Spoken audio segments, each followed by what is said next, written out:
গালিগালাজ দেন না এমন মানুষ খুব কমই রয়েছেন। না না, সামনে না দিলেও মনে মনে এবং আড়ালে গালিগালাজ অনেকেই দেন, তাও আবার ম বা ব শব্দ ব্যবহার করে। কিন্তু জানেন কি, ভারতে কোন রাজ্যে কত পার্সেন্ট লোক এই গালিগালাজ দিয়ে থাকেন বা ব্যবহার করে থাকেন? সাম্প্রতিক এক গবেষণাপত্রে এই মজাদার পরিসংখ্যান প্রকাশিত হয়েছে, আর তাতে দেখা যাচ্ছে গালি দেওয়া বা ব্যবহারের ক্ষেত্রে দক্ষিণ ভারতের থেকে উত্তর ভারতের সংখ্যাটা অনেকটাই বেশি। পরিসংখ্যান বলছে দক্ষিণ ভারতে মোটের ওপর গালি বা অ্যাবিউজ ওয়ার্ড ব্যবহার করার শতকরা ভাগ হলো 40 থেকে 44% মতো।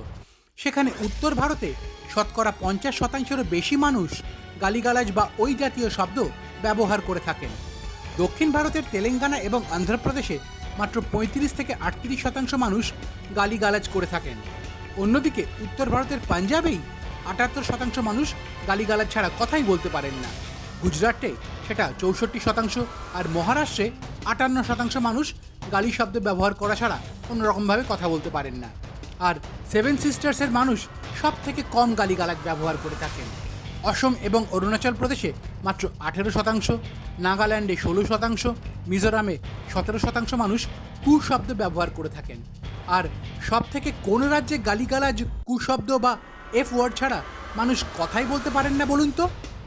দিল্লি, মানে আমাদের রাজধানী। সেখানে 80%-এর উপরে মানুষ গালিগালাজ দিয়ে কথা বলা রপ্ত করে ফেলেছেন। আর আমাদের রাজ্য পশ্চিমবঙ্গে পার্সেন্টেজটা যদি আপনার জানা থাকে তাহলে নিচের কমেন্ট বক্সে লিখে জানান, আর সেই সঙ্গে করুন লাইক, শেয়ার অ্যান্ড সাবস্ক্রাইব নিম্বু পানি বা খবরের একঘেয়েমি কাটায়।